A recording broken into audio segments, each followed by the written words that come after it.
Alright, so the San Antonio Spurs. Obviously, this team is always going to move wherever Wemby takes them. That is, we don't need to talk about that.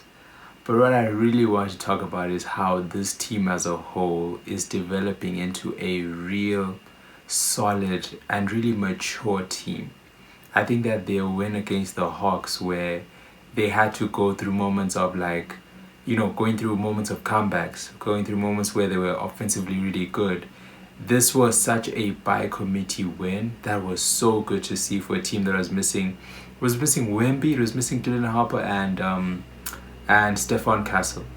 So for this team to be able to get a win like this, I'm so impressed by it, and man, I love these type of wins because I think that they are very special. The wins that you get when your best players are out, those are the most special wins. I don't even lie. And I think for a team, one of the things that happened in this game is that every player who touched the court scored. That was really good. They out rebounded the Hawks. They committed fewer turnovers. They outscored the Hawks, and they also had 34 assists and turn turnovers. And so they protected the ball with having so little playmakers, which is really good to see. And then one of the few players that really stood out for me, obviously, I want to start off with Julian Champagne. I think that this is someone who has such a refined offensive game. He's someone who's averaged 39% over the past 4 or 5 years that he's been in the league. This year, and especially in this past 5 games, with Wemby being out, he's been averaging 13 points. He's been averaging 13.8 points, 2 rebounds, 1 assist, and 45.2 from the 3-point line. So Julian has really taken an offensive burden for this team in Wemby's absence, and I think that is such a good thing to see for someone who's still young. He's only 24. It's like he's still growing in his game, and so for him to be able to step up in this way is really, really cool to see. And then going off for 20 points. Shout out to him. 20 points, five threes, 4 rebounds, 5 assists, and 1 block. I remember that was a really cool block. Man, love it. I want to talk about the center position because with Wemby out, obviously Luke Cornett has been holding it down. This is what he's been. He's been a plus 13. He had that big game against the Kings, -4, and then a +2. So he's been really holding it down these past couple of games, and that has been really good to see. And what I've enjoyed is that there is a ferocity around this team, around the rim, that I think is really cool to see without Wemby. I think that every player who touches the court, David Vassell, I think, had a good block. Calvin Johnson is going to be out there getting blocks and just being active around the rim. What's his name? David Vassell had a block or a situation like that. And then they also have a lot of these wings who just come in and get these good. They just have a lot of activity around the rim that without Wemby is still allowing them to stay strong and to rim and to protect the rim, which I've been very impressed by. And I know that the wins haven't been against the best opposition, but still this team is winning the games that you need to. So even when the star players are out, come back, there isn't going to be an offensive load for them to we need to get out of we need to get back to 500. We're 10 games behind 500.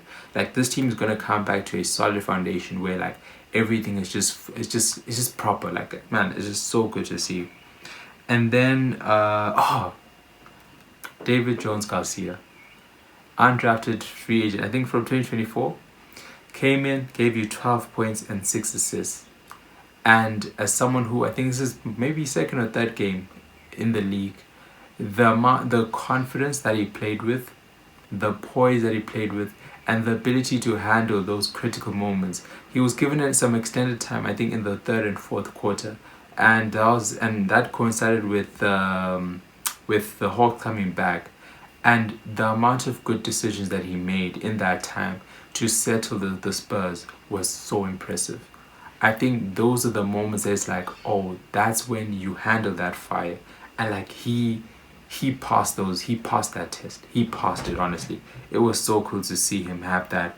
And when he needed a defensive play, he did it. When he needed an offensive play, he did it.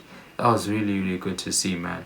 And then also, going from, imagine him coming on, his defensive stuff was really cool because when the team comes back, when the team is like really back, Stefan and Dylan are back, I don't think he's still gonna have a chance to play because I think he can be able to play with the other point guards because he brings he brings that defensive energy to this team that I find really really impressive.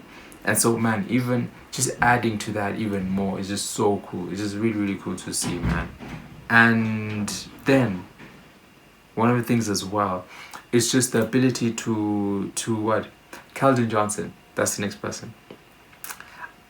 Keldon Johnson is literally the heart and soul of the Spurs. Like every time you watch a game, it's so easy to see why. It's actually scary, bro. I thought like he was like a trade candidate for some time. I'm so glad that the Spurs didn't trade him because he's the heart and soul of this team. Like the way that he plays, his game is not flash. His game is actually like really. He has a Draymond Green type of game where it's just like it's very ugly to look at, but it's so it's so infused with energy and effort and like heart that you can't help but not be impressed by it. And I think shout out to Keldon for just giving you what, 25 points last night. Really good stuff, man. Really really good stuff. And again, finishing with +8, and everything that he did on the court is just so impactful and so relevant to just maintaining just getting wins for this team, man. So I really really appreciate Keldon Johnson a lot, man. And then Devin Vassell as well. Really love what he's doing. Really love the role that he's carving out with his team as a scorer, but also as a defensive, being able to like make a couple of defensive plays, being an offensive boost off the bench. Really really love that, man. Really love what this team is building. And just even like Harrison Barnes being how old is he, like 30 or 38 or something, still giving you solid effective minutes. Heat legend Kelly Olynyk coming in and giving you a good 8 minutes, man. Always shout out to Kelly Olynyk, man.